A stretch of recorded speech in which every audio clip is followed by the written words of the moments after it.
Tonight, a KVUE Defenders exclusive inside the jury deliberations that led to the first ever conviction of a law enforcement officer in Travis County for a deadly shooting on duty. The majority of police are not bad, and I'm not saying that Officer Taylor was bad. I think that there was poor judgment, but it took a life. 1 week ago today, the jury found Officer Christopher Taylor guilty on a deadly conduct charge in the death of Maurice De Silva, a mentally ill man with a knife. One of those jurors sat down with KVUE senior reporter Tony Ploheski. Let's just put it this way.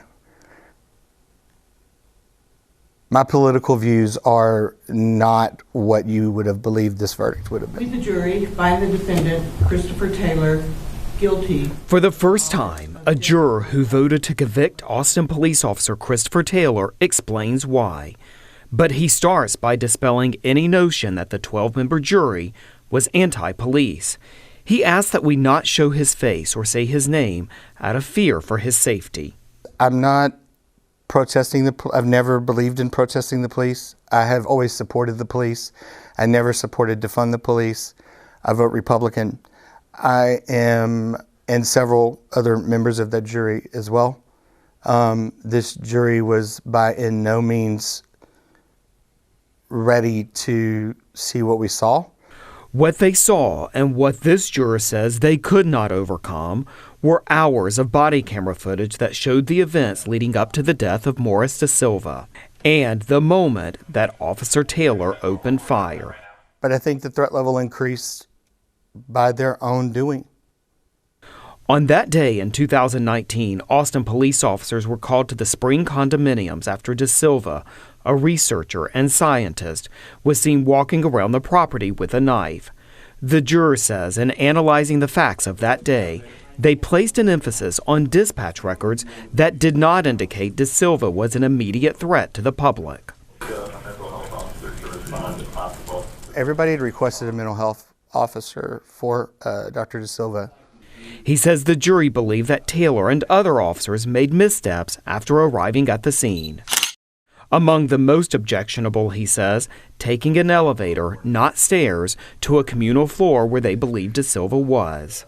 By putting themselves in those confined quarters and putting themselves right in front of Dr. De Silva, where they knew he would be. And how do you